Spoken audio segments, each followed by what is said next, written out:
পাক বলেন ইয়ারফাইল্লাহুল্লাযীনা আমানু মিনকুম ওয়াল্লাযীনা উতুল ইলমা দারাজাত। সূরা মুজাদালার 11 নম্বর আয়াতের মাঝের অংশে আল্লাহ জানিয়েছেন ইয়ারফা, এটা মজারে, বর্তমান, ভবিষ্যৎ, প্রেজেন্ট, ফিউচার। দিন যত যাবে এ পৃথিবীতে যারা তোমাদের ভেতরে ঈমান এনেছে, ঈমান পেয়েছে, এ কথা আল্লাহ এখানে বলেন নাই। আমরা কিন্তু এই আয়াতের ভেতরে অনেকেই নেই, কারণ আমরা ঈমান আনি না, ঈমান আমরা পেয়েছি। কে কথা বলেন না কেন? আমার বাবা, দাদা, পরদাদা এরা মুসলমান ছিল, এজন্য সেই হিসাবে আমিও মুসলমান। আর সাহাবায়ে কেরাম তারা ঈমান পায়নি, তারা ঈমান এনেছিল। এই মোবাইল বন্ধ করেন। একটা যুবক ছেলে গায়ের শাল চাদর দিয়ে বুট জুতা মুছতেছে। জুতার দাম হয়তো 300 টাকা, শালের দাম 1500 টাকা। লোকজন জিজ্ঞাসা করছে, কি গো, জুতার দাম যা, এরকম 5 জোড়া জুতা বিক্রি করলে শাল হবে না? এত দামি শাল দিয়ে জুতা মুছতেছো কারণ কি? ছেলেটা বলে, বহু কষ্ট করে জুতা আমার টাকা দিয়ে কিনেছি, আর এই শালটা আমার বাবা আমারে দিয়েছে। বাবা এত টাকা দিয়ে শাল দিয়েছে, শালের কোনো মূল্য নেই, ওটা দিয়ে জুতা মুছতেছে। নিজে কষ্ট করে জুতা কিনেছিল, এই জন্য জুতার দাম ওর কাছে বেশি। সাহাবায়ে কেরাম যেহেতু তারা কষ্ট করে ঈমান এনেছিল, এজন্য তাদের কাছে ঈমান জীবনের চাইতেও দামি। খুব ভালো করে শুনবেন, কোন মানুষের কাছে যদি সত্যি ঈমান দামি হয়ে যায়, তার ঈমানটাকে ঠিক রাখার জন্য সে সবচাইতে বেশি সতর্ক থাকবে শিরিক থেকে। কোরআনে কারীম জানাচ্ছে, ওয়ালাকাদ উহিয়া ইলাইকা ওয়া ইলাল্লাযীনা মিন ক্বাবলিকা লাইন আশরাকতা লা ইয়াহবাতান্না আমালুকা ওয়া লা তাকুনান্না মিনাল খাসিরিন। সূরা জুমারের 65 নম্বর আয়াত, 24 নম্বর পারার 4 নম্বর পৃষ্ঠার 12 নম্বর লাইনে আছে। এটা তাফসিরে ফি জিলালিল কোরআন থেকে বলছি। আল্লাহ পাক বলেন, হে নবী, আপনাকে এবং আপনার পূর্বে যত নবী আমি পাঠিয়েছিলাম, প্রতিটি নবীকে আমি এই ওহী নাজিল করে জানিয়েছি। এই একটা গুরুত্বপূর্ণ বিষয় বলছি, সব সময় কথা বলা ঠিক না। কথা বলেন, একটু পরে বলেন। এখন আসল বিষয়টা আমি ডেলিভারি দিচ্ছি। আমরা যে ঈমান এনেছি না ঈমান পেয়েছি? আমরা তো ঈমান পেয়েছি। যারা ঈমান এনেছিল তাদেরকে একটু শোনেন। ছাতা মাথা সব খুলে রাখি, দাঁড়া। আরে না, গরম লেগে যাচ্ছে, তা দেবে, নেন থাক। মানে জালেমের ছেলে থেকে শরীর তো আর কিছু নেই, ভেতরে একেবারে মাল মশলা কিছুই নেই। পোশাক আশাক তো খোলা যাচ্ছে না, খুললে মনে হবে চেঙ্গিস খান। এই কারণে এগুলো পরে একটু মোটা মোটা হয়ে থাকি, কিন্তু এই যে গরম লাগছে। ওদিকে আবার মা বোনেরা ভিডিও দেখছে, তো সমস্যায় আছে।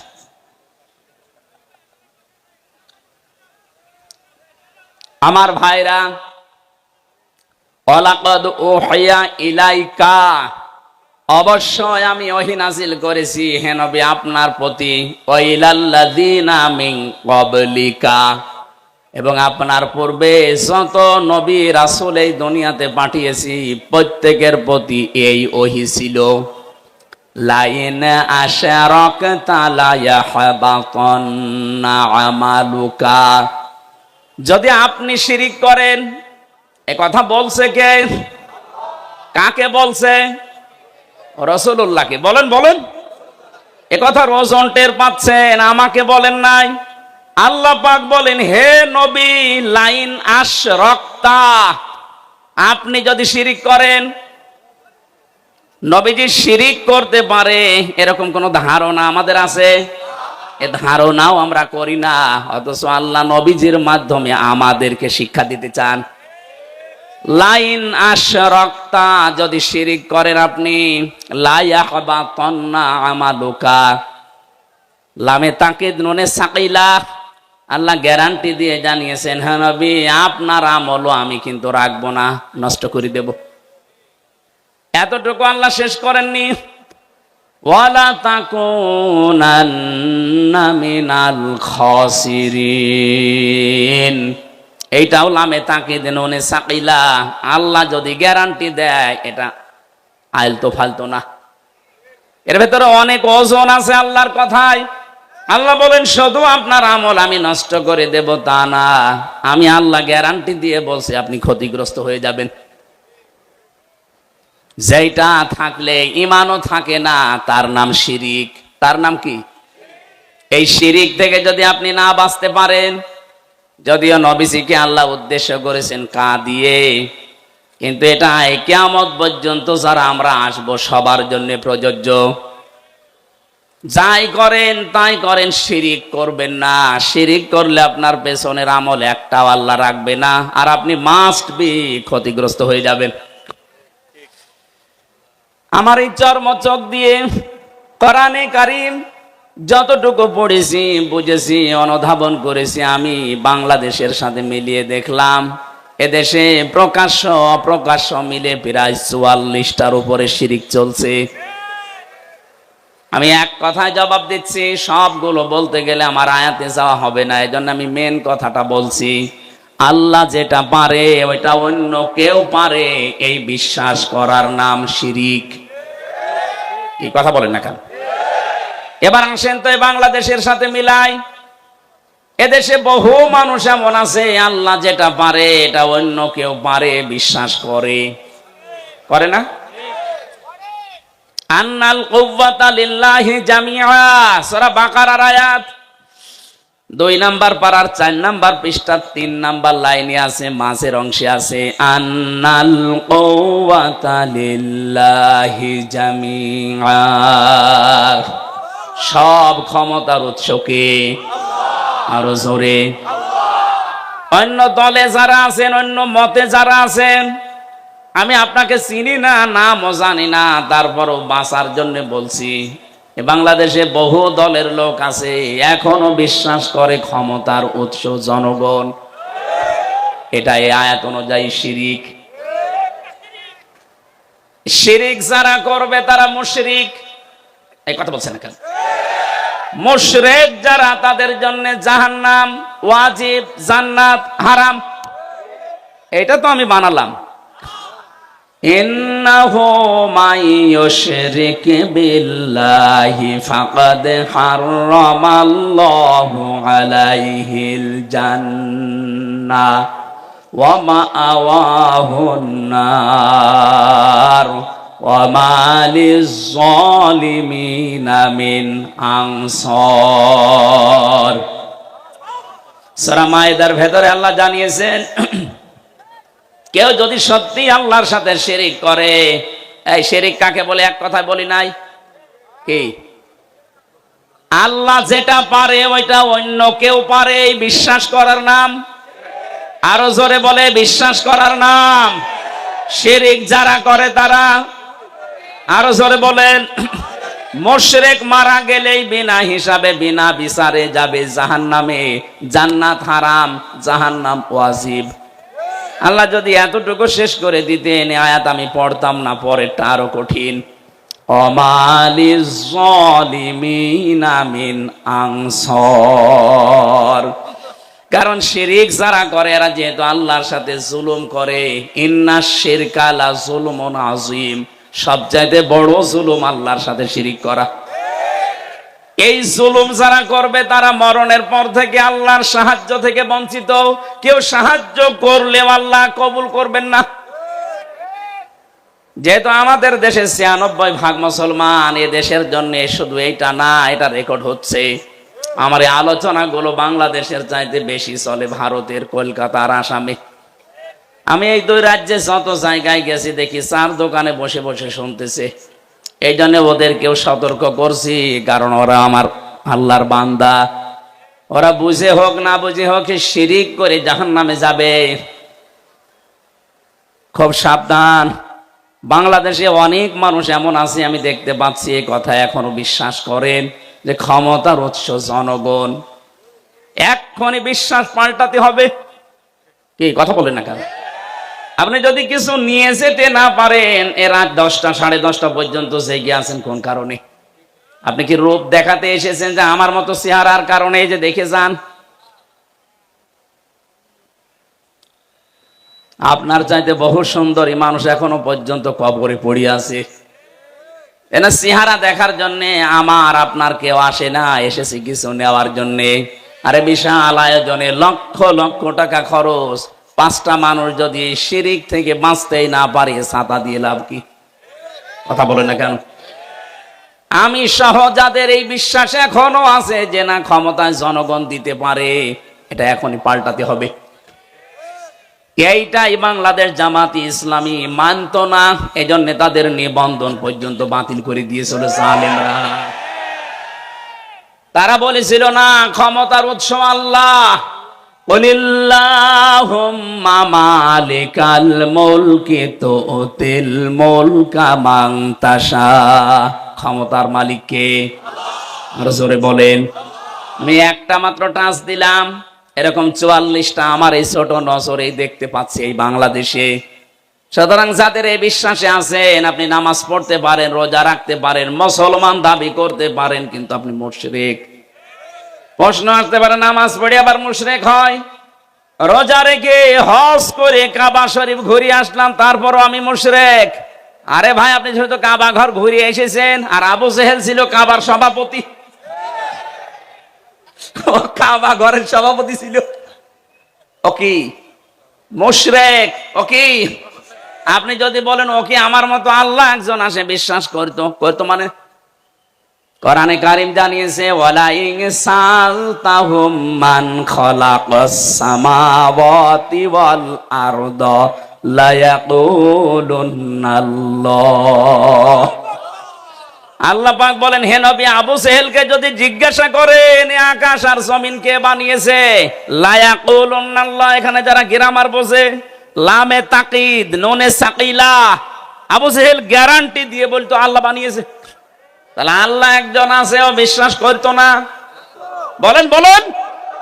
তা আমি ওই বিশ্বাস করি, ও ওই বিশ্বাস করে। ও বিশ্বাস করার পরেও যদি মুশরিক হয়, আর আমি ওই বিশ্বাস করে ইমানদার থাকি, কোন কায়দায়?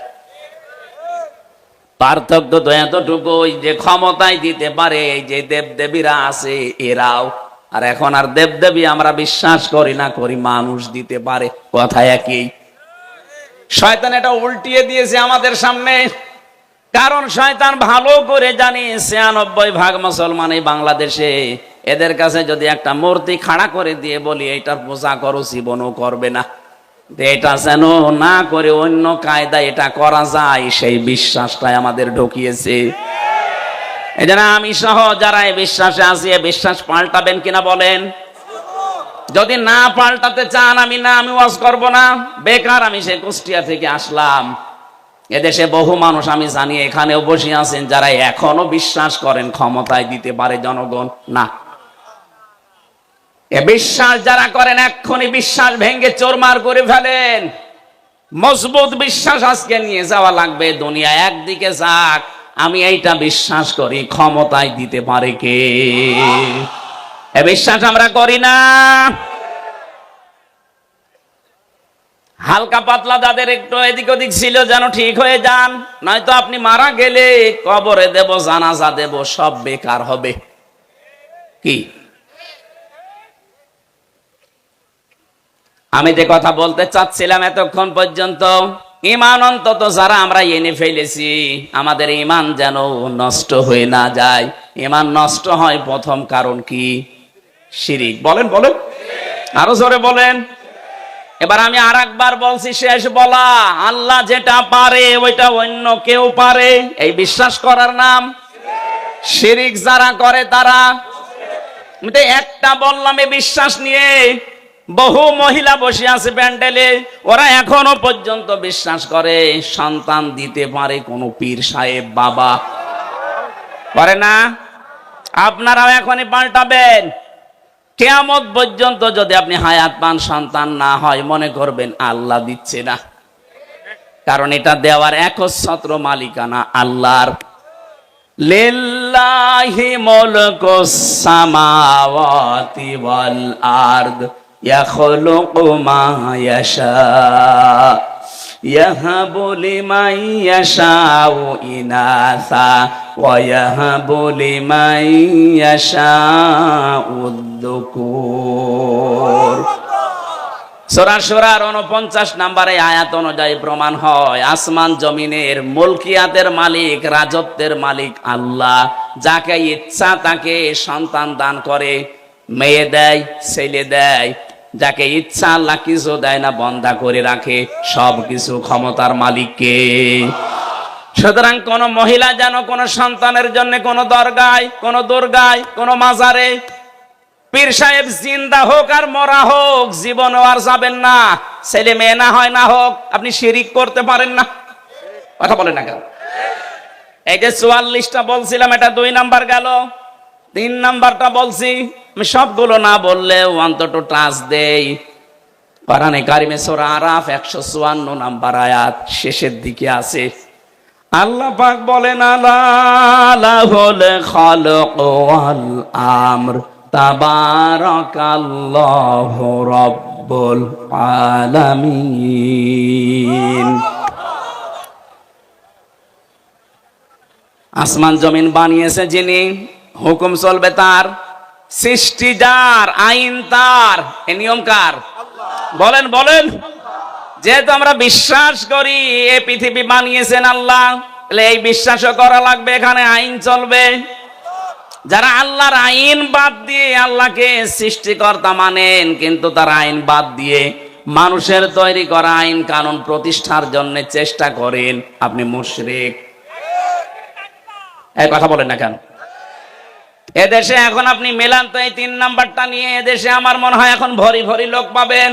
ওকে জিজ্ঞাসা করবেন সৃষ্টিকর্তাকে, আল্লাহর নাম বলবে, কিন্তু আইন যে চলবে ওই আল্লাহর, এইটা বলতে গেলে তখন বলে হুজুর এটা রাজনীতি, এটা দুনিয়ার কাজ।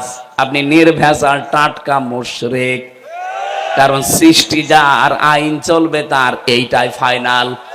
কথা বলেন না কেন? যারা আল্লাহর আইনের বিপরীতে নতুন কোন আইন বানাতে চায়, কোরআনে কারীম সূরা আলে ইমরান 154 নাম্বার আয়াত, এটা মাঝের অংশে আছে, ইয়াকুলুনা হাল্লানা মিনাল আমরি মিন শাইইন কুল ইন্নাল আমরা কুল্লাহু লিল্লাহ।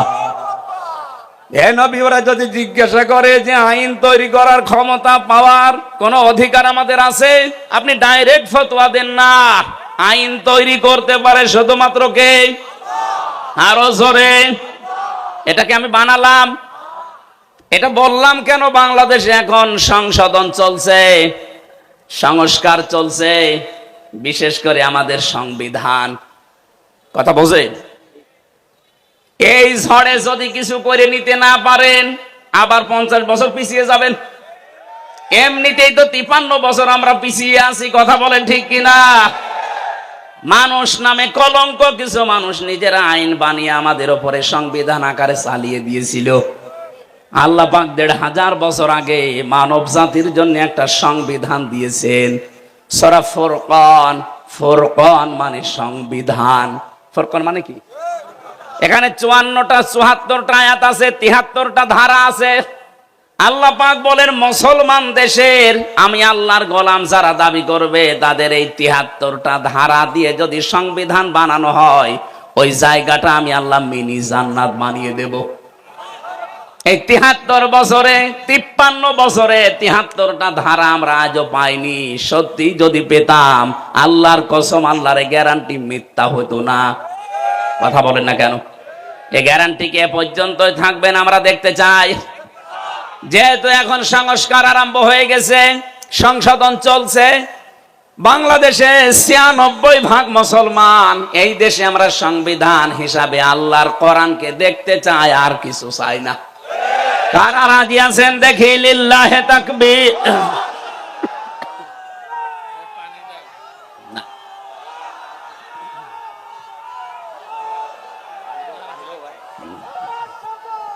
ঠিক আছে, আলহামদুলিল্লাহ ভাই, কথা বুঝলেই হবে, তাকবীর না দিলেও সমস্যা নেই, কথা বুঝলে হবে। বসেন, আমার একটা একটা করে সবগুলো বলা সময় নেই, আমি তাড়াতাড়ি তাফসিরে প্রবেশ করছি। যেটা বললাম খুব গুরুত্বপূর্ণ বিষয়, আমাদের ঈমান থাকা না থাকার বিষয়। এই জন্য মানুষের মর্যাদা দিনের পর দিন আল্লাহ বাড়াবে তাদের, এই পৃথিবীতে যেই মানুষগুলো ঈমান আনবে, ঈমান পাবে না। আমরা ঈমান পেয়েছি না ঈমান এনেছি? আমরা ঈমান আনতে চাই। এই এটার হাত ধরে বসিয়ে দিন। হ্যাঁ হ্যাঁ হ্যাঁ, ওর মাথার ২টা ৩টা তার কেটে দিয়েছে। মানুষের তো একটা কাটে, আর ওর তো ৪-৫টা শেষ। আমার ভাইরা, ২ নম্বরে ওয়াল্লাযীনা উতুল ইলমা দারাজাত, তোমাদের ভেতরে যারা এলেম পাবে, দারাজাত দিয়েছেন বহু বছর, দিন যত যাবে তত তাদের মর্যাদা আল্লাহ বাড়াতেই থাকবে। না, এটা ডিস্টার্ব করবে দেখছি। ওরা ২ কলে ২ হাত ধরে রাখেন।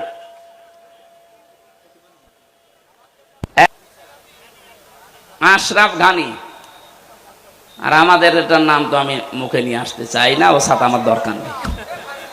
যারা জোর করে টিকে থাকতে চেয়েছিল সম্মান পাওয়ার জন্য, দেখেন আল্লাহ কি ঘৃণিত করে দিয়েছে। এখনো অনেকে ধান্দায় আছেন যে না বুবু ঘুরবে। বুবু ঘুরবে মানে? তাহলে আফগানিস্তান থেকে যে পালিয়ে গেল ও তো ঘুরতো, ও ঘুরেছে। এই যে কাজকে না কাজকে মনে হয় পালিয়েছে একজন, এইটা তো আর ঘুরতেছে না। সুতরাং উনি গেছে তো গেছে, ও ঘোরার আর কোনো পদ্ধতি নেই। পৃথিবীতে আমরা যাদেরকেই পালাতে দেখি, এই যে লক্ষণ সেন ৮০৫ বছর আগে পালিয়েছে, আজও ঘুরে আসেনি। হয়তো পড়িয়ে ফেলেছে, নাই কুকুর শিকালের খাবার হয়েছে। এই জন্য যারা পালিয়ে যায় ওদের ভেতরে সৎ সাহস নেই, এই জন্যই পালায়। ওরা যে ঘুরে আসবে, কোন মুখে আসবে? সেদিন সিলেট মৌলভী বাজার থেকে ওরা আমারে দিয়ে গেল মাহফিল ধরার জন্য হেলিকপ্টারে। এই পাশে যে হুক থাকে, পাইলটকে বলছিলাম যে ভাই এই যে হালকা হুক দেওয়া, এ আবার পড়ে যাব না তো? বলছে ওখানে হাত দিন না, হাত দিলে যদি খুলে যায় তাহলে আপনি কিন্তু পড়ে যাবেন। তখন আমরা ব্রাহ্মণবাড়িয়া পার হচ্ছি, মনে মনে ভাবছিলাম আল্লাহ 2 বোন পালিয়ে গেল, একটু খুলে যেতে পারল না। যদি একটু খুলে যেত, কার সামনে যে পড়তো, পিটিয়ে মেরে ফেলতো জনগণ। কথা বলেন না কেন? ওই সময় মনে মনে ভাবছিল আল্লাহ আমারটা যেন না খোলে, অন্তত ওরা 2 বোনের যদি একটু খুলে যেত। এই জন্য জোর করে সম্মান পাওয়া যায় না। সম্মান আল্লাহ রেখেছেন ইমানের ভেতরে, শিরিক মুক্ত ইমান, শিরিক মুক্ত আর বেদাত মুক্ত আমল। 2 নম্বরে যাদের এলেম আছে। এখন প্রশ্ন আসতে পারে, অনেক জ্ঞানী মানুষ, এলেমওয়ালা মানুষ ছিল, কিন্তু তাদের তো এখন মানুষ সম্মান দিচ্ছে না। এই বাংলাদেশের রুহুল আমিন বলে যে ছিল খতিব, এখন তার সম্মান আছে? ফরিদউদ্দিন মাসুদ এলেম ছিল, কিন্তু এলেমের উপরে আমল ছিল না, এই জন্য আল্লাহ ঘৃণিত বানিয়ে দিয়েছে। জোর করে ইমামতি করার জন্য আবার গিয়েছিল, জনগণ জুতা দিয়ে পিটিয়েছে। পরের দিন আবার স্ট্যাটাস দিয়েছে যে জুতা আমাকে মেরেছে কিন্তু আমার গায়ে লাগিয়ে। ওরে শয়তান! আমার মনে হয় শয়তানও হাসে যে আমি আর কি শয়তান, এটা আলেম নাম নিয়ে এত বড় জালেম। পৃথিবীর 6 জন মানুষের তালিকা আপনারা জানেন, যাদের নাম আপনি সার্চ দেন, গণহত্যার তালিকায় যাদের নাম আছে তার ভেতরে যারা পালিয়েছে ওনাদের 1 নম্বরে নাম আছে। একজনের নাম আছে, একজনের। ওখানে হিটলারের নাম পাবেন, চেঙ্গিস খানের নাম পাবেন, যার কাছে পালিয়ে গেছে ওনার নামও আছে, যে গেছে তার নাম আছে, আর বাকি 2 জনের নাম আমি বলবো না। এখন যদিও সমস্যা নেই, তারপরও এটা আন্তর্জাতিক বিষয় পড়ে। যাদের নাম বললাম এদের নামে একেবারে আধা জল খেয়ে গালি দিলেও অসুবিধা নেই। এজন্য গণহত্যার তালিকায় যাদের নাম, এই মানুষগুলোর বিচার যদি না হয়, পৃথিবীতে আরো অনেককে আমাদের হারানো লাগবে। এজন্য আমরা চাই খুব তাড়াতাড়ি গণহত্যার অন্তত বিচার হোক। 2732 জন মানুষ হত্যার সাথে এরা জড়িত। এই কথা বলেন না কেন? 2780 জন মানুষকে পঙ্গু করার পেছনে এরা দায়ী। কারো আজ হাত নেই, কারো পা নেই, চোখ নেই, অন্ডকোষ উড়ে গেছে। এরকম বহু মানুষ তাদের পরিবারের আজ বোঝা হয়ে আছে। এ বোঝা গেল যারা দিয়ে গেল, ওরা কিন্তু না দিলেও পারতো। পালিয়ে যখন যাবেন তখন আপনি এই কাজ করে গেলেন কেন? কথা বলেন না কেন? আর আপনার এত মহাব্বত ভালোবাসাতে আগের থেকে জনগণকে বলতে পারেননি যে আমি পালিয়ে যাব। এখন ওই মানুষগুলো উল্টা আজকে 2 দিন দেখতে পাচ্ছি চট্টগ্রামের এই ফেনী চট্টগ্রামের মাঝে যে চিকন রাস্তা, ওরা খুব দুর্বিসন্ধি লাগিয়েছে। ডক্টর ইউনূস যেই বলেছিল 7 সিস্টার ধ্বংস করে দেওয়া হবে, বিচ্ছিন্ন হয়ে যাবে, ওই দিন থেকে শুরু করে এই 2 দিন বেশি ওরা বলছে চট্টগ্রাম আমরা নিয়ে নেব। চট্টগ্রাম নিয়ে নেবেন কি? আমরা কি যৌতুক দিতে চেয়েছি আপনাকে? পালিয়ে যাওয়ার মেয়ের কিসের যৌতুক? মেয়ে তো পালিয়েই গেছে, ওরা তো আমরা মেনেই নেব না, বিয়েই মানি না। কথা বলে না কেন? চুরি করে বিয়ে করে আসে থাকেন, অসুবিধা নেই। পাশে তো একটা শালি পেয়েছেন ফ্রি। আমরা চাই অন্তত বউ আর শালি 2 জন মিলে যদি আপনি একটু পকেট মারে, তারপরেও তো আমরা একটু ঋণ মুক্ত হতাম। বহু ঋণ হয়ে গেছে। এখন 1,20,000 টাকা এক একটা মানুষের মাথার উপরে ঋণ। ঋণটাও দিয়ে গেলেন আপনি, না দিলেও পারতেন। এই জন্য আমরা চাচ্ছি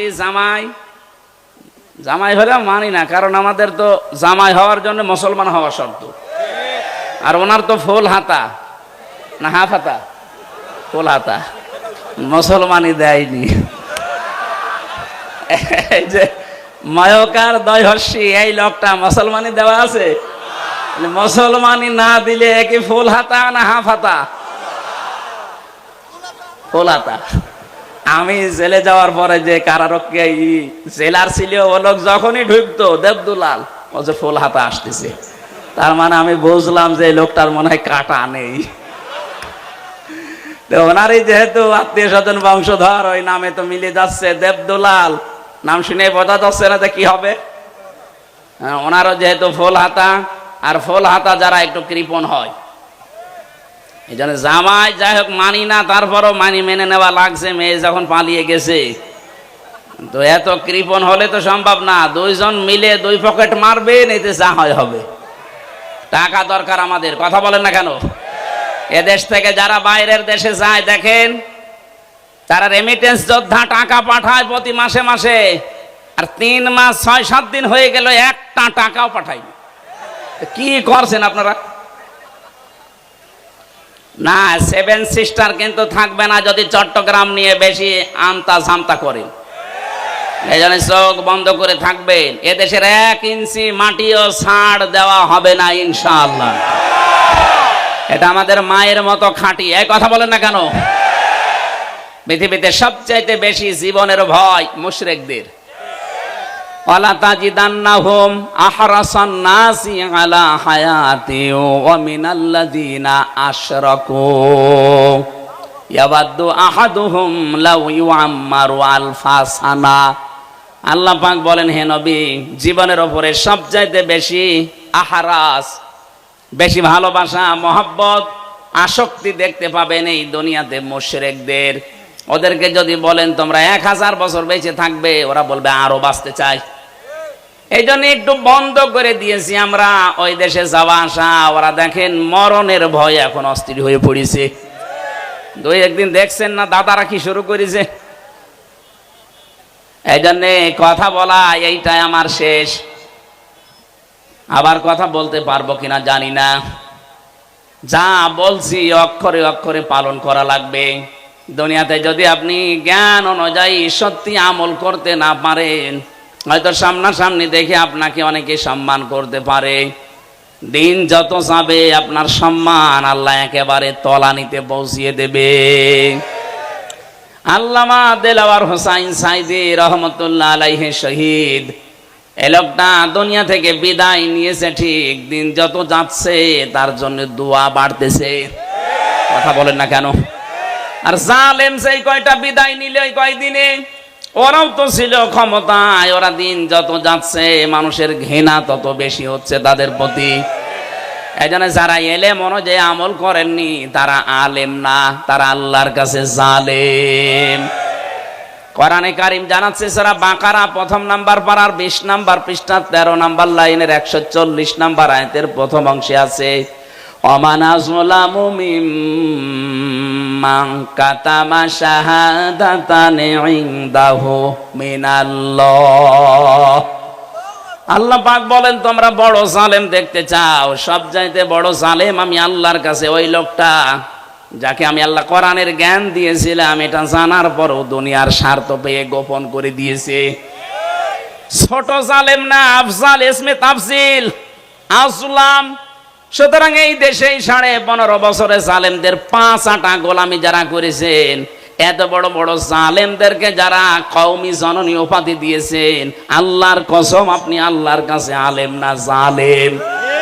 তাও ছোট জালেম না বড় জালেম। এদের সম্মান দিন যাবে আরো কমতে থাকবে না বাড়বে? ইয়ারফা দিয়েছেন আল্লাহ এই কারণে। এই জন্য যাদের নাম আমি জানি না, অনেকের জানি, সম্মান মর্যাদা কামনা করছি ঈমান এবং জ্ঞানের উপরে আমল করার কারণে। আল্লাহ যেন অবশ্যই আয়াতটা আমাদের সবার জীবনে কার্যকর করেন, বলেন আমিন। দরুদ আর সালাম পাঠ করছি নবী মুহাম্মদুর রাসূলুল্লাহ সাল্লাল্লাহু আলাইহি ওয়াসাল্লামের প্রতি। এই যে কোরআনে কারিম পড়তে গেলে 29টা অক্ষর জানার মাধ্যমে পড়া লাগে, আলিফ থেকে ইয়া। প্রতিটি অক্ষরের দিকে তাকিয়ে দেখবেন প্রত্যেকটা অক্ষরে আমার নবীর সম্মান আল্লাহ বাড়িয়েছেন। আলিফ দিয়ে তিনি জানিয়েছেন আহমদ প্রশংসিত, বা দিয়ে তিনি জানিয়েছেন বাশির সুসংবাদদাতা, তা দিয়ে তিনি জানিয়েছেন মুত্তাকি আত্মসংযমকারী, সা দিয়ে তিনি জানিয়েছেন মুদ্দাসির কম্বলওয়ালা, জিম দিয়ে তিনি জানিয়েছেন জামিল সুন্দর, হা দিয়ে তিনি জানিয়েছেন হামিম অন্তরঙ্গ বন্ধু, খ দিয়ে তিনি জানিয়েছেন খাতামান নাবিয়্যিন শেষ নবী। একটা একটা করে শেষে আসবেন ইয়াসিন। আল্লাহ জানো সিন আর ইয়া দিয়ে তিনি একত্রিত করে আমার নবীর নামকে আরো বেশি উচ্চসিত করে দিয়েছেন। ইয়াসিন। আল্লাহ বলেন হে নেতা, হে বলেন বলেন। সিন শব্দটা তাফসিরে কাবির আল্লামা ফখরুদ্দিন রাজি রহমতুল্লাহ আলাইহি 5টা অর্থে তিনি ব্যবহার করেছেন। তিনি জানিয়েছেন সিন মানে সাজ্জিদুল আলামিন, সিন মানে সাজ্জিদুল বাশার, সিন মানে সাজ্জিদুল কাউনাইন, সিন মানে সাজ্জিদুল আম্বিয়া, সিন মানে সাজ্জিদুল মুরসালিন। এক একটা শব্দের ভেতরে তাফসিরে এত কথা তিনি লিখেছেন, আমি যদি 5টা শব্দেরও ব্যাখ্যা করতাম তবে 1-2 ঘন্টা সময় লাগবে, এত কথা আছে। আমি শুধু ইঙ্গিত দিয়ার জন্য বললাম, প্রতিটি অক্ষর দিয়ে আমার নবীর সম্মান আল্লাহ আরো বাড়িয়ে দিয়েছেন। সুতরাং সাজ্জিদুল আলামিন, সাজ্জিদুল বাশার, সাজ্জিদুল কাউনাইন, সাজ্জিদুল আম্বিয়া, সাজ্জিদুল মুরসালিন। এ পৃথিবীতে শুধু আমাদের জন্য না, নবীরাও আমার নবীকে নেতা মানত, রাসূলরাও আমার নবীকে নেতা মানত। মেরাজে যাওয়ার সময় তিনি যে মসজিদে নামাজ আদায় করিয়েছিলেন বাইতুল মামুরে, লক্ষ কোটি ফেরেশতারা সেখানে নামাজ আদায় করেছে। সবাই কাতারবদ্ধ হয়ে দাঁড়িয়েছে। ফেরেশতা জিবরাইল এসে বলে, হে নবী, ইমামতি করার জায়গাটা দেখেন ফাঁকা, কেউ দাঁড়ায়নি। আজকের এই ময়দানে আপনি ছাড়া ইমাম হওয়ার যোগ্যতা, নেতা হওয়ার যোগ্যতা এখানে আর কারো নেই। আপনি যান সামনে। নবী যে 2 রাকাত নামাজ আদায় করালেন, জিজ্ঞাসা করলেন জানেন পেছনে কারা? বললেন না।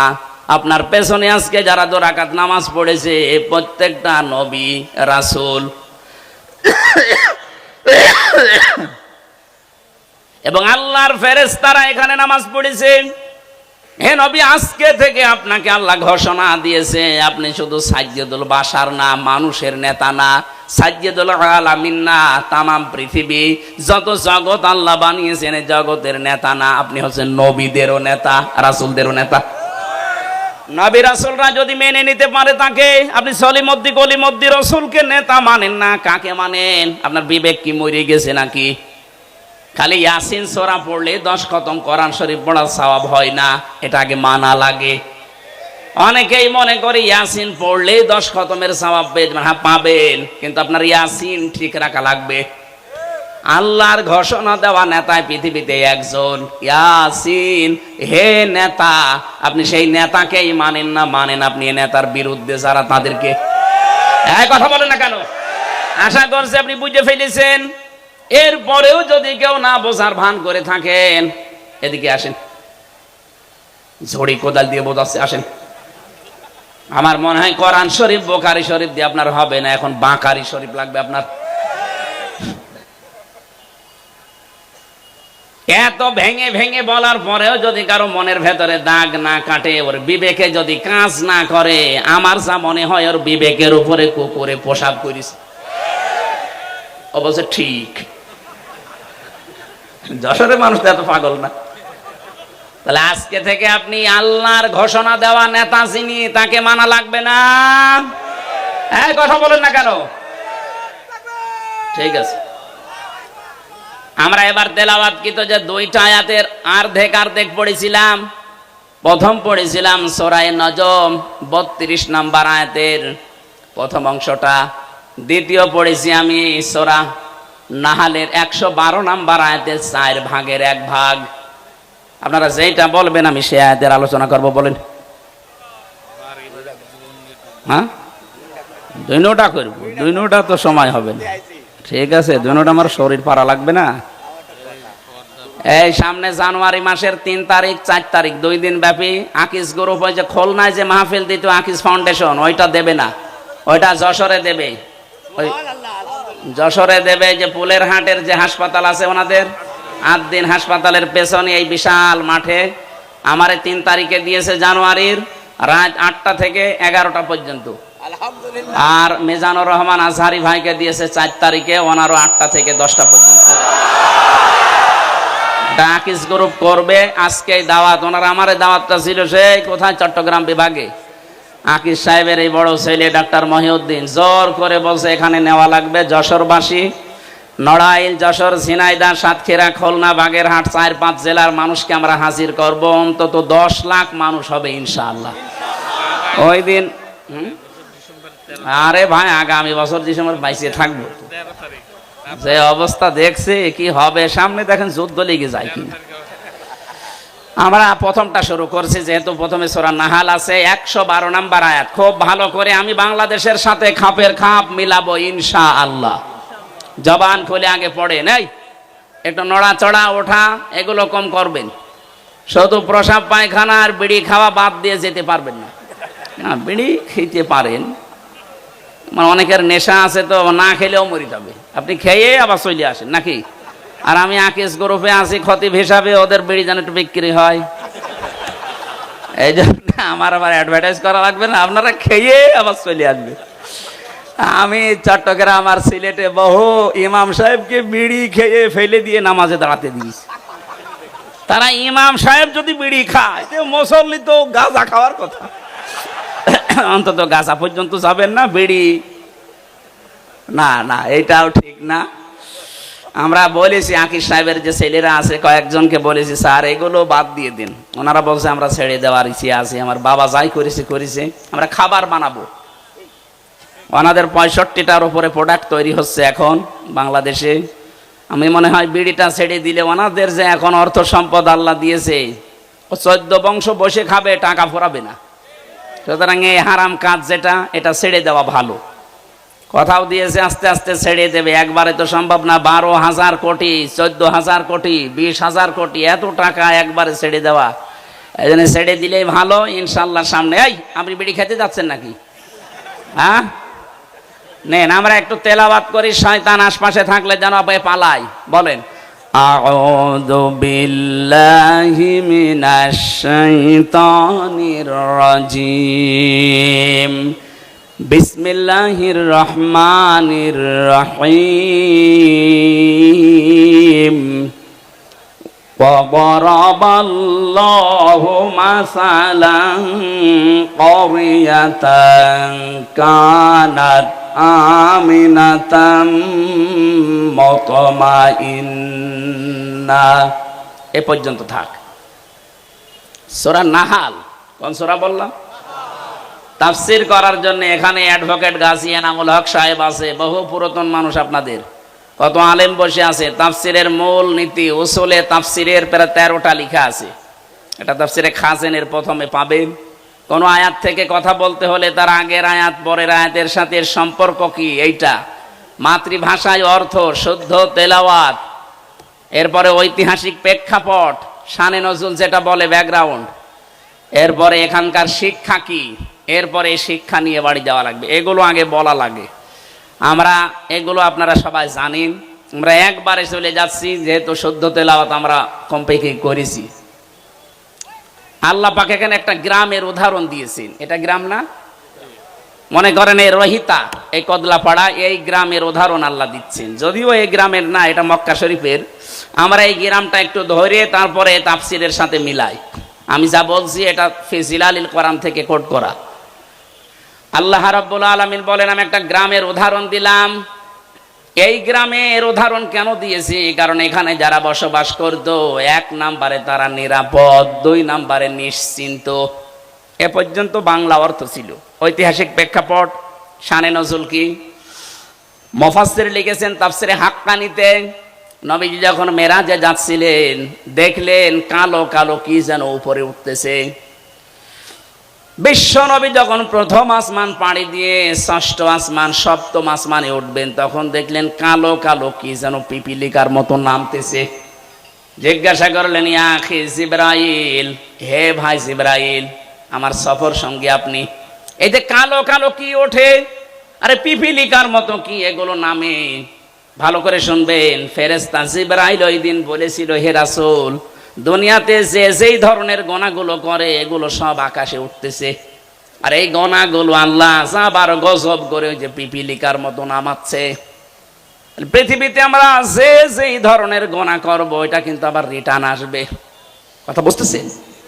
তাহলে এমন আজকে এমন শিক্ষা নিয়ে যাব যেন অন্তত এগুলো আর না ওঠে, এটা বন্ধ হয়ে যায়। এটা যদি নিচ থেকে বন্ধ হয়ে যায়, উপর থেকে আসাও বন্ধ হয়ে যাবে। কথা বলেন না কেন? আল্লাহ ইচ্ছা করে কিচ্ছু নামাতে চান না। আমরা যা করি এটা ইনপুট দেওয়ার পর এটা আউটপুট আসে।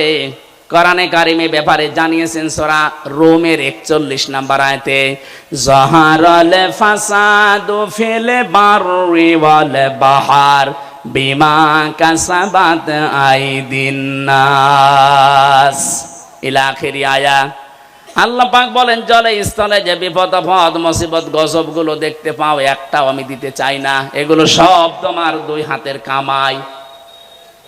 কেন এগুলো দেয় জানো? লিউযিকাহুম বা'দাল্লাযী আমিলু, আমি মজা চাকাতে চাই, স্বাদ আস্বাদন করাতে চাই। তোমরা যে অপরাধ গুলো করো, আমল করো, কাজ করো, এই কাজের কিছু প্রতিদান আমি দুনিয়ায় পাঠাইলা আল্লাহুম ইয়ারজিউন, আশা করি তোমরা ফিরে আসবে। কিন্তু আমার আল্লাহর আফসোস, ফিরে তো আসো না, তোমাদের বৃদ্ধি আরো বাড়ে। কথা বলেন না কেন?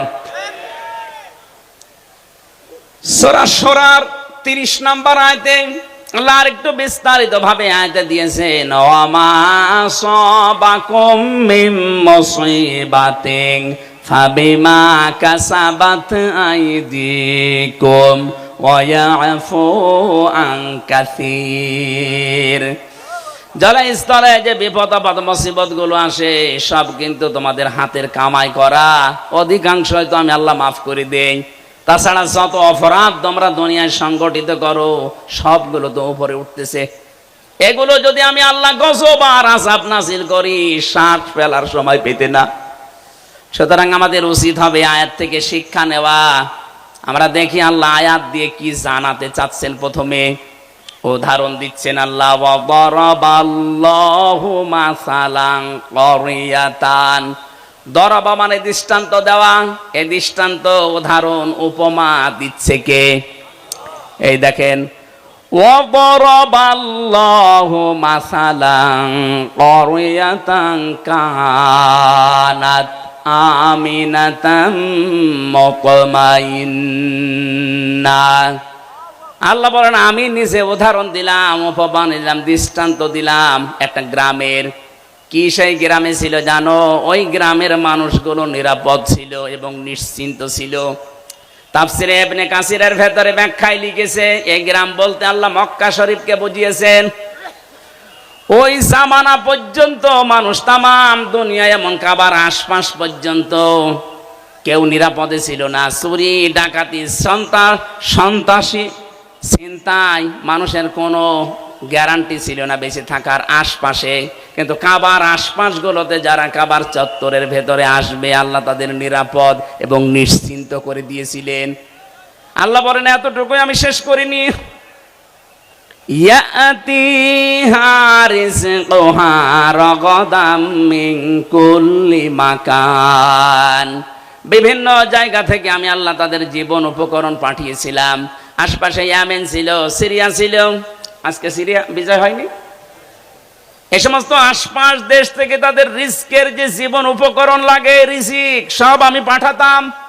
আশপাশের মানুষগুলো যে ইমানদার ছিল তা না, কিন্তু ওই মানুষগুলোর বিবেক ছিল, ওর বিবেকের উপরে আমি আল্লাহ এমন ভাবে আঘাত দিয়েছিলাম, বাধ্য হয়ে তারা এদের জন্য খাবার পাঠিয়ে দিত, জীবন উপকরণ যা লাগে জীবন চলতে সব তারা পাঠাতো।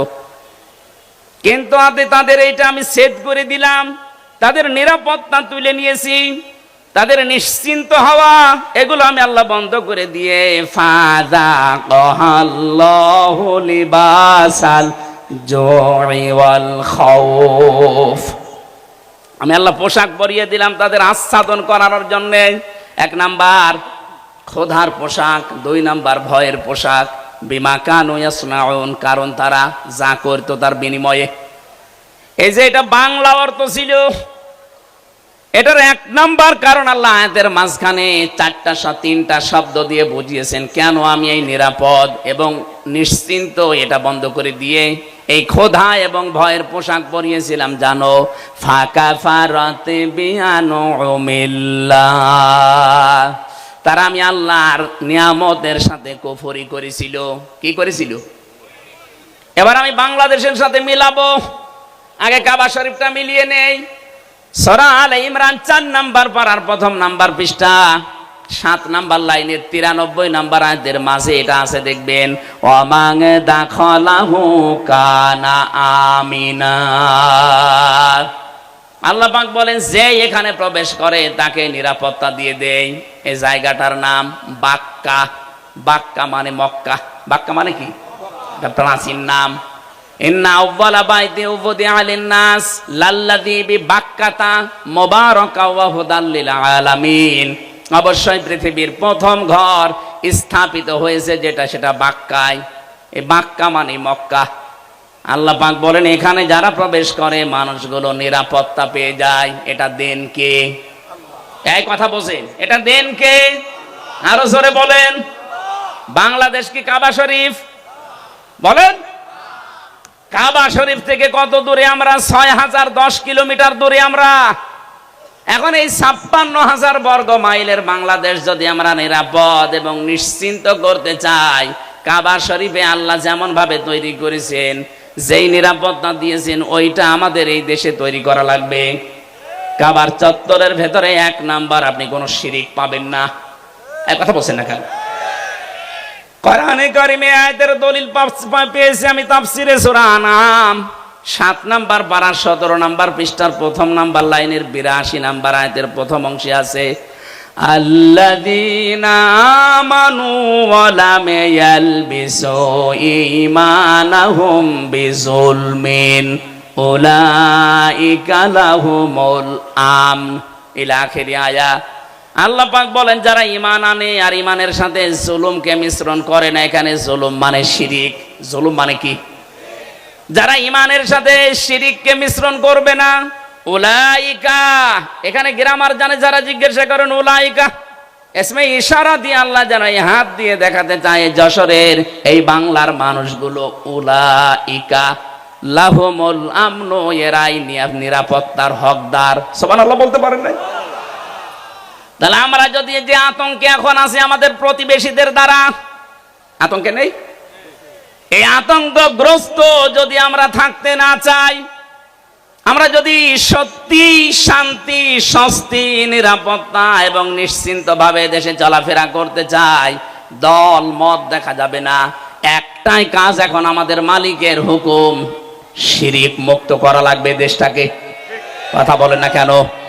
আমাদের বিশ্বাসের শিরিক, আমাদের কর্মের শিরিক, যত রকমের শিরিক বাংলাদেশে আছে সবগুলো যদি আমরা তুলে দিতে পারি, আমাদের এই দেশটাতেও কেউ আসলে সে কিন্তু নিরাপত্তা পেয়ে যাবে, আমরাও নিরাপদে বসবাস করতে পারবো। যত রকমের রিজিকের ব্যবস্থা আল্লাহ আমাদের জন্য করবে। প্রতিবেশী খারাপ হয়েছে তাতে কি, এই প্রতিবেশী ছাড়া যদি আশপাশের সবগুলো দেশ চলতে পারে, বাংলাদেশও চলতে পারবে। দরকার এদের সব বাদ দিয়ে দেব, হারাম এদের সাথে সম্পর্ক রাখা। আমরা এখন সম্পর্ক রাখবো আমাদের পুরাতন ভাই পাকিস্তানের সাথে, তুরস্কের সাথে, দরকার হয় চীনের সাথে। ইয়াতিহা রিজকুহা মিন কুল্লি মাকান, প্রতিটি জায়গা থেকে রিজিক আসবে। আগে যদি আল্লাহ এটা করতে পারে, আমাদের জন্য পারবে না মানে? আল্লাহ কি এখন মুরব্বী হয়ে গেছে? এই কথা বলে না কেন? আমাদের বিশ্বাস আছে যে আল্লাহ যেমন ছিল ওই রকম আছে। কথা বলেন ঠিক কিনা? আল্লাহ ওই সময় যদি পারে কাবা শরীফের, আমাদের এই দেশটাতেও পারবে যদি আমরা ওই ধরনের ইমানদার হতে পারি।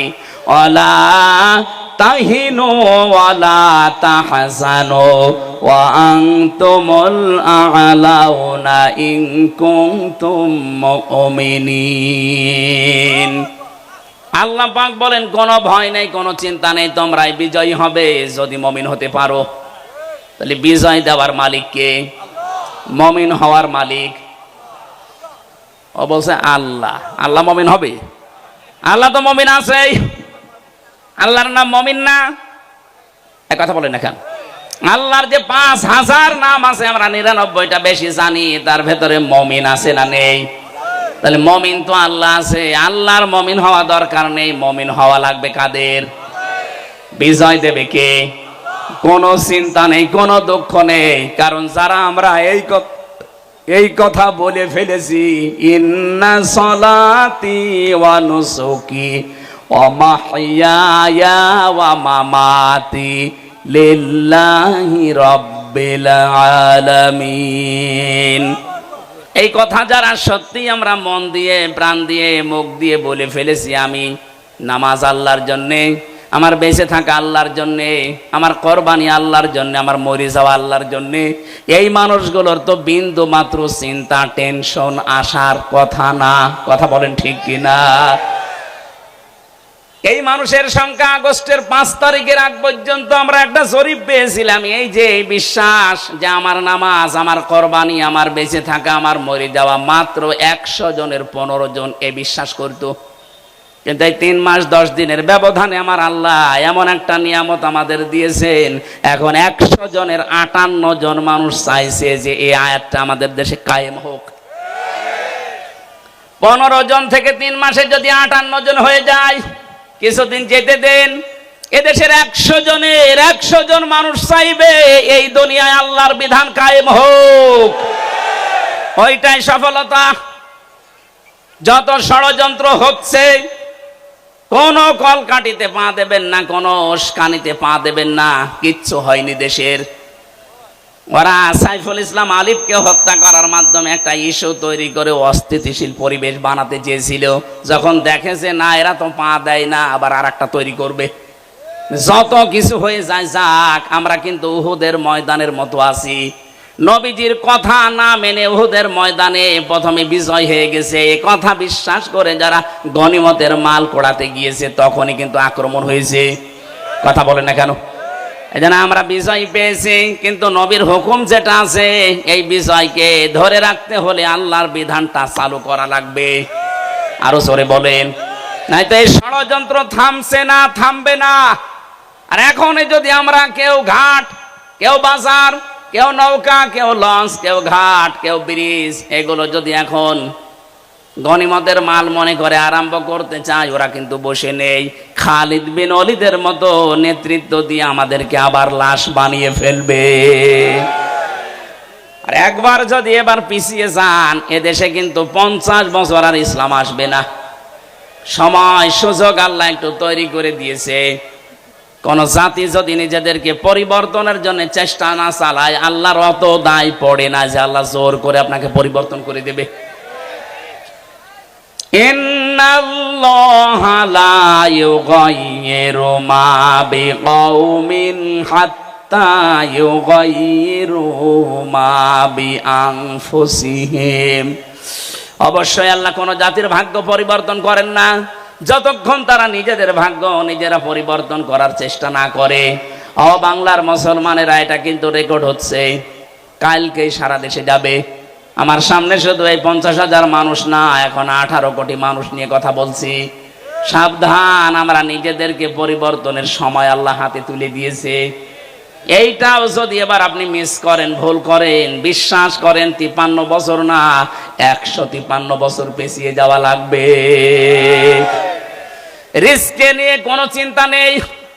ওরা যদি ভয় দেখায় যে রিজিক বন্ধ করে দেব, আমাদের আমদানি রপ্তানি যাক, ওর পাশে মায়ানমার আছে, ওর পাশে মালদ্বীপ আছে, ভুটান আছে, পাকিস্তান আছে, চীন আছে, আফগানিস্তান আছে, একটার সাথে ওদের সম্পর্ক ভালো না।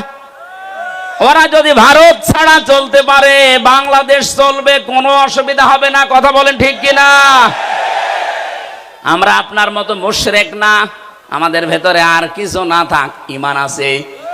আরো জোরে আহ্বান জানাবো, যারা দায়িত্বে আছে খুব দ্রুত তাড়াতাড়ি ব্যবসা বাণিজ্য যা আছে সব কাট করে দেন। এগুলো সব পাকিস্তানের সাথে, তুরস্কের সাথে, চীনের সাথে আরম্ভ করেন, এমনিতেই ভয়ে ওরা মরে যাবে। কারণ আমি তো ওই 17, 18, 19, 20, 4 বছর ওখানে প্রায় 1.5 মাস 2 মাস করে থাকতাম, ওদের আচরণ দেখেছি। কোরআনের ওই আয়াতের সাথে সূরা বাকারার 100 ভাগ ওদের মিল আছে। ওরা সব চাইতে বেশি ভয় পায় মরণকে। এই কথা বলে না কেন? ওরা সব চাইতে বেশি ভয় পায় মরণকে। কথা কার? আরো জোরে। আর আমরা সব চাইতে বেশি ভালোবাসি মরণকে, কারণ আমরা জানি মরণের বিছানায় আষাঢ় খেয়ে পড়লে আমাদের একটা অবস্থান আছে। কি? সূরা নাহালে সূরার 32 নম্বর আয়াতে আছে, আল্লাযীনা তাতাওয়াফাহুমুল মালাইকাতু তাইয়্যিবিনা ইয়াকুলুনা সালামুন আলাইকুম উদখুলুল জান্নাতা বিমা কুনতুম তা'মালুন। যে মানুষগুলো এই পৃথিবীর ময়দানে মরণের বিছানায় আছাড় খেয়ে পড়বে, ফেরেশতারা দলে দলে আসতে থাকবে তার কাছে। তাইয়্যিবিন শব্দের শাব্দিক অর্থ শুধু পবিত্রতা না, এটা শুধু পোশাকের পবিত্রতা না, শুধু দেহের পবিত্রতা না, চিন্তা চেতনার পবিত্রতা, আমাদের বিশ্বাসের পবিত্রতা। যেহেতু ওদের বিশ্বাসে শিরিক আর আমাদের বিশ্বাসে ঈমান, এক কথা বলি না কেন? সুতরাং আমাদের যে পবিত্রতা আছে বিশ্বাসে, এই বিশ্বাস নিয়ে যখন আপনি পড়বেন মরণের বিছানায়, ফেরেশতারা এসে বলবে সালাম, শান্তি, উদখুলুল জান্নাহ, প্রবেশ করো ওই জান্নাতে। আর ওরা মরণের সঙ্গে সঙ্গে দেখতে পাবে ও মা আওয়াহুন নার, আগুন। কি এই জন্য এত ভয় পাই আমরা যারা ইমানদার, যারা পবিত্র ইমানদার, এই মানুষগুলো মরণের সঙ্গে সঙ্গে আমরা দেখতে পাবো জান্নাত। ফেরেশতারা এসে বলবে প্রবেশ করো, উদখুলুল জান্নাতা বিমা কুনতুম তা'মালুন। দুনিয়ায় যা কাজ করেছো তার পুরস্কার হিসাবে আল্লাহ তোমাদেরকে এই বাগান দেখাচ্ছে। জোরে বলেন আমিন। আসল জীবনের সফলতা তো এটাই। আপনি 41 সাল পর্যন্ত ক্ষমতায় থেকে কি করতেন যদি জাহান্নামে যাওয়া লাগে? কথা বলেন না কেন? আমরা 41 সাল না 41 সেকেন্ড বাঁচতে চাই, কিন্তু আমরা চাই আমাদেরকে আল্লাহ জান্নাতি বলে ঘোষণা দিক। ফামান যুহযিহা আনিন নার ওয়া উদখিলাল জান্নাতা ফাকাদ ফাজ। আল্লাহ পাক বলেন দুনিয়ার জীবন আসল জীবন না, ওই লোকটাই তো সফল যাকে আমি আল্লাহ জাহান্নাম থেকে মুক্ত করে জান্নাতি বলে ঘোষণা দিয়ে দিয়েছি। আপনি 41 সাল না 81 সাল পর্যন্ত যদি ক্ষমতায় থাকেন, মরণের পরে যদি ঘোষণা আসে যা জাহান্নামে যা, শুধু 81 সাল না আমার মনে হয় 5000 বছর ক্ষমতায় থেকে ওই লোকটার জীবন ব্যর্থ। এর পরের আয়াতে আল্লাহ আমাদেরকে একটু সতর্ক বাণী দিয়েছেন, ওমাল হায়াতুদ দুনিয়া ইল্লা মাতাউল গুরুর। হে পৃথিবীবাসী, দুনিয়ার জীবনটা কিন্তু ধোঁকা। দুনিয়ার জীবন কি? আর জোরে বলেন। এটা ধোঁকা। তোমার মা বাবা ধোঁকা, সন্তানাদি ধোঁকা, স্ত্রী ধোঁকা। বিশ্বাস হয় না? যাদের জন্য বৈধ অবৈধ নেই, বাবা শাহজালাল, সব হালাল বলে উপায় করতেছো। কোটি কোটি টাকার সম্পদ রেখে যাচ্ছ, মারা যাও, মাত্র 100 বছর পরে তুমি ফিরে আসো, আমি গ্যারান্টি দিলাম। 100 বছর পরে এই যশোরে এসে এই যে বিশাল বানা খালা বানিয়েছিল চাকলাদার সাহেব, 100 বছর পরে যদি চাকলাদার সাহেব এসে ওই যে কি যেন নাম ওইটার, জাবির হোটেল, ওই হোটেলের সামনে এসে যদি বলে হোটেল আমি বানিয়েছিলাম, এটা আমার জমি, আমার মনে হয় 100 বছর পরে ওই জায়গায় অবশ্যই কেউ না কেউ বাস করবে। কথা বলেন না কেন? 100 বছর পরে যারা বাস করবে, শাইন চাকলাদার সাহেব না, যত বড় মাস্তান এসে বলো কি এটা আমার ছিল, দাঁত ফেলে দেবে। কিসের চাকলাদার আপনি? আপনার যদি থাকার জায়গা না থাকে, পালবাড়ি মোড়ে যে মসজিদ আছে, বারান্দায় থেকে রাত্রে কেটে পড়েন। কি আমি বানিয়ে বলছি? এইটাই হবে দুনিয়ার জীবনই এইটা। এজন্য কার জন্য আপনি কি করছেন? আল্লাহ ফাঁকা ফারাত বিয়ান উমিল্লা দিয়েছেন। ওরা আল্লাহর নিয়ামত গুলো পেয়েছিল, বিভিন্ন দিক থেকে আসছিল, কিন্তু ওরা কুফরি করেছিল, নাফরমানি করে ঢেকে ফেলেছিল। আর যারা বৈধ অবৈধ নেই, বিশাল কিছু তৈরি করে যাচ্ছেন। আরে ভাই, আমি নিজে তো আমার 3 পুরুষের পরে আর চিনি না। আমার বাবা রিয়াজউদ্দিন, তার বাবা জাহান আলী, তার বাবা নমাজ আলী, এরপরে ছাতা আমার জানা নেই। আমার মনে হয় এখন নমাজ আলীর বাবা যে কে ছিল সত্যি আমি জানি না। উনি যদি এখন এসে বলে হামজা এই বাড়ি, এই হালসা কুষ্টিয়া, এটা আমার বাড়ি, এই যে 2 তলা বাড়ি এটা আমি বানিয়েছিলাম, দাঁত মুখ খুলে ফেলাবো। কিসের নমাজ আলীর বাবা আপনি? আমি তো নমাজ আলীর পরে কাউকে চিনিই না, তার নামও জানি না। নমাজ আলী পর্যন্ত যদি আসতো তাও হয়তো। এক কথা বলছে না কেন? অথচ লোকটা কিন্তু 60 বছর আগেও মারা যায়নি। 60 বছর আগেও সেই লোকটা মারা যায়নি, অথচ তারে আমি চিনি না। আর আমার মেয়ে তো তার জীবনে চিনার কথাই না। আমার মেয়ে সর্বোচ্চ আমির হামজা, রিয়াজউদ্দিন, জাহান আলী পর্যন্ত চেনে। এরপরে ওরা জিজ্ঞাসা করবেন বলে কে? এটাকে ফেরেশতা। ও যশোরবাসী, কথাগুলো আমি নিজের জন্য বলছি। আজকে থেকে কোনো হারাম কাজে যাওয়া যাবে না। যারা দায়িত্বে ছিলেন এই 15 বছর, আপনার জন্য সূরা ইব্রাহিম, আলাম তারা ইলাল্লাযীনা বাদদালু নি'মাতাল্লাহি কুফরা ওয়া আহাল্লু কওমাহুম দারাল বাওয়ার জাহান্নামা ইয়াসলাউনাহা ওয়া বিসাল করার। আল্লাহ বলেন নিয়ামত, হে নবী আপনি একটু দেখেন না কেন ওরা নিয়ামত পাওয়ার পরে ঢেকে ফেলেছিল, কুফরি করে বদলিয়ে দিয়েছিল আমার নিয়ামতকে।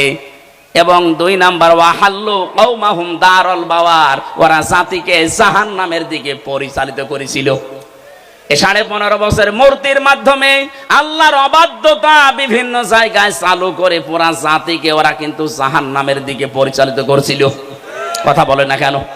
সব চাইতে এখানে যে আনউমিল্লাহ আল্লাহর নিয়ামত, আমি তাফসিরে ইবনে কাসিরে পেয়েছি, সব চাইতে বড় নিয়ামতের কথা আল্লাহ দিয়েছেন রাসূলুল্লাহর নাম। তাদের কাছে সব চাইতে বড় নিয়ামত ছিল আমার রাসূল।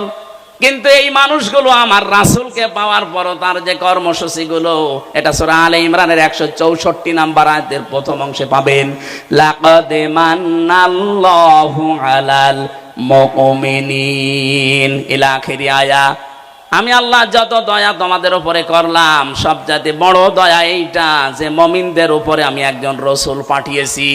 এ রাসূলকে তারা পাওয়ার পরে মানে তো না, আনুগত্য করে না, আরো দেশ থেকে তাড়িয়ে দিয়েছিল।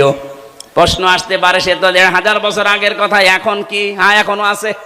এখন রাসূল নেই, কিন্তু রাসূলের নায়েব আছে। এই কথা বলে না কেন? বিশ্ব নবীর স্থলাভিষিক্ত নায়েবে রাসূল, উত্তরাধিকারী আলেম যারা, তারা এই 15.5 বছর আপনি কি করেছেন আলেমদের সাথে বলেন তো? এটা একটা নিয়ামত ছিল রাসূলের উত্তরাধিকারী, অথচ তাদের মাথায় দড়ি দিয়ে ডান্ডা বেড়ি পড়িয়ে আপনি কোটে তুলতেন, জেলখানার ভেতরেও যদি রাখতেন এমন কঠিন অবস্থায় রেখেছিলেন।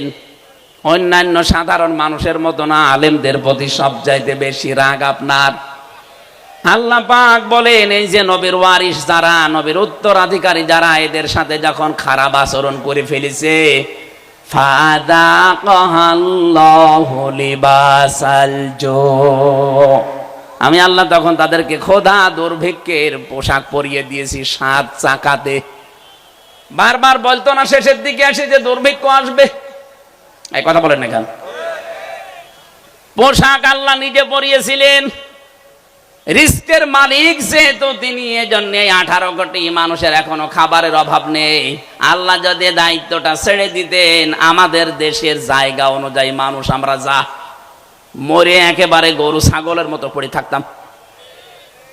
আল্লাহ এখনো পর্যন্ত পোশাকটা পরাননি, তার কারণ আছে। কারণ যে নিয়ামত গোপন করা, নিয়ামত অস্বীকার করার যে কার্যক্রম চলছিল, আগস্টের 5 তারিখে আমার আল্লাহ হঠাৎ করে কর্তন করে ছেদ করে ঠান্ডা করে দিয়েছেন।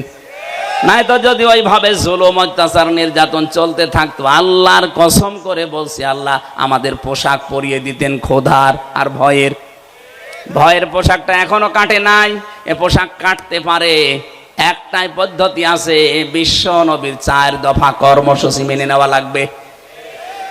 কামা আরসালনা ফীকুম রাসূলাম মিনকুম ইয়াতুলু আলাইকুম আয়াতিনা ওয়া ইউযাক্কিকুম ওয়া ইউআল্লিমুকুমুল কিতাবা ওয়াল হিকমা ওয়া ইউআল্লিমুকুম মা লাম তাকুনু তা'লামুন। বলেন আল্লাহু আকবার। 4টা কর্মসূচি এখন থেকে আমাদের হাতে নেওয়া লাগবে। 1 নম্বরে কোরআন তেলাওয়াত করে করে মানুষদেরকে বোঝাতে হবে, কারণ নবী নেই। এই দায়িত্ব এখন উম্মতি মুহাম্মদীর। কথা বলেন না কেন? যেই দলে এই কর্মসূচি আছে যে কোরআন তেলাওয়াত করে মানুষকে বোঝায়, কোরআনে কারীম শিক্ষা দেয়, কোরআন দিয়ে পবিত্র করার জন্য ব্যক্তি, পরিবার, সমাজ, রাষ্ট্রকে চেষ্টা চালায়, কোরআনে কারীমের শিক্ষা ব্যবস্থাকে শিক্ষায় নিয়ে যাওয়ার জন্য যারা চেষ্টা করে, হিকমতের সহিত যারা কাজ করে, হিকমত মানে সুন্নাত, সুন্নাত অনুযায়ী এই কাজগুলো যারা আঞ্জাম দেয়, অবশ্যই আপনাকে এই কর্মসূচিগুলো দুনিয়ায় বাস্তবায়ন করা লাগবে রাসূলের পদ্ধতিতে। যে করছে আপনি সেখানে যাবেন। আপনাকে আমি বিএনপি, আপনাকে আমি জামাত ইসলামী, আপনাকে আমি চরমনাই করতে বলছি না। এই 4টা কর্মসূচি যাদের কাছে পাবেন, তাদের সাথে জোটবদ্ধ হয়ে, তাদের পেছনে থেকে সংঘবদ্ধ হয়ে আল্লাহর নবীর 4 দফা কর্মসূচি জমিনে বাস্তবায়নের জন্য চেষ্টা করবেন। এভাবে চেষ্টা করতে করতে যখন শেষ পর্যায়ে যাবেন, জীবনের শেষ দিন, আছাড় খেয়ে যখন মরণের বিছানায় পড়বেন, আল্লাহ পাক ফেরেশতা পাঠিয়ে আপনাকে যে জান্নাত দেবে ওটা দেখিয়ে দেবে। বলেন আমিন। মা বোন যারা এসেছেন, আপনাদের জন্য ছোট্ট ওয়াজ আমারে, আপনার আদর্শ কিন্তু এই বলিউডের নায়িকারা না, বাংলাদেশের নায়িকারা না, আপনার আদর্শ হওয়া লাগবে হযরতে ফাতিমাতুজ জোহরা। কথা বলেন না কেন? হযরতে খাদিজাতুল কুবরা। এই পৃথিবীতে একজন মহিলাকে জীবিত অবস্থায় আল্লাহ সালাম দিয়েছিলেন স্বামীর খেদমত করার কারণে, তার নাম খাদিজাতুল কুবরা। আজ অধিকাংশ মেয়েরা স্বামীর সম্মান, স্বামীর মর্যাদা বোঝে না। আপনি কি জানেন স্বামী কি? খালি বিছানায় থাকলেই স্বামী না, এই যে মর্যাদা কত বেশি আল্লাহ দিয়েছে আপনার তুলনায়। নবীজি বলেন, মেয়েরা যদি আল্লাহ বাদে সেজদা দেওয়া জায়েজ থাকতো, মেয়েদের বলতাম স্বামীর পায়ে সেজদা করো। অথচ সেই স্বামীর হুকুম আপনি মানেন না, খোঁটা দেন, স্বামীর নাফরমানি করেন, কুফরি করেন। এমনকি অনেক মহিলা আছে স্বামীকে ধরে মারে। এক কথা বলছেন না কেন? বর হাতে মায়ের খাওয়া মানুষ দেশে আছে না নেই? সত্যি করে বলবেন, কোরআনের মাহফিলে কারা খেয়েছেন? হাত তোলেন তো। আপনি আপনি খাবেন, আপনি তো তার কাটা। বিয়ে তো করে জানি, তো তার সব কেটে গিয়েছে। আগে তো 5-6টা কাটা ছিল, এখন সবই কেটে গিয়েছে। না সম্মানিত মা বোনেরা, আমি হাসির খোরাকি দেইনি। হাজারো মোবাইল আসে, হুজুর একটু একটু বলতে পারেন না, আমারে ধরে ধরে মারে। আপনি মানুষ, আশা করছে খুব সতর্ক থাকবেন এ ব্যাপারে। স্বামীর সম্মান অনেক বেশি, অনেক বেশি, মানে আল্লাহর আরশ পর্যন্ত। এ পৃথিবীতে একজন মানুষকে আল্লাহ আল্লাহ রাসূলের পরে স্থান দিয়েছেন, অথচ হাজারো মহিলা এই স্বামীকে কষ্ট দেওয়ার কারণে জাহান্নামে যাবে, নবী নিজে দেখেছেন। কারণ স্বামীর কুফরি করা, স্বামীর নাফরমানি করা, তাদের মনে কষ্ট দেওয়া। আল্লাহ যেন আপনাদের এই এলাকায় যে মেয়েগুলো আছে তাদেরকে বাঁচিয়ে দেন, বলেন আমিন। নবীজি তিরমিজি শরীফে জানিয়েছেন, ইদা নাসারা ইলাইহা সাররাতুহু, স্বামী যখন বাইরে থেকে আসবে স্বামীকে আপনি আনন্দ দেবেন, অভ্যর্থনা জানাবেন, শুভেচ্ছা স্বাগতম এগুলো জানিয়ে তাকে খুশি করবেন। 2 নম্বরে ওয়াইদা গাবা আনহা হাফিজাতুহু, স্বামী যখন বাইরে যাবে মাস্ট বি স্বামীর ইজ্জত আবরু, স্বামীর সন্তান আর সম্পদ হেফাজত করে রাখবেন। ওয়াতুইনু আলা দীনি যাওজাতিহা, স্বামী যদি দিনের কাজ করে, মানবতার কাজ করে, মানুষের উপকারের কাজ করে, দিন কায়েমের কাজ করে, তাকে ছাড় দেবেন, সুযোগ দেবেন, তাকে উৎসাহ দেবেন, ছেড়ে দেবেন। আপনি সাহায্য করা দূরের কথা, আরো বাধা দেন। আপনি নামাজ পড়ে রোজা রেখে জীবন ও জান্নাত যেতে পারবেন না। 4 নম্বরে স্বামী যেটা জায়েজ হুকুম করে, যদি সত্যি জায়েজ হয়, জীবন থাকা কালে আপনাকে মানা লাগবে। আল্লাহ এই 4টা গুণ মেয়েদেরকে জান্নাত ডাকবে বলে দিয়েছেন। যত মহিলা বসে আছে বিভিন্ন জায়গায়, এই 4টা গুণ অর্জন করে ফাতিমাতুজ জহরা খাদিজাতুল কুবরার সাথে জান্নাতে যাওয়ার তৌফিক দেন, বলেন আমিন।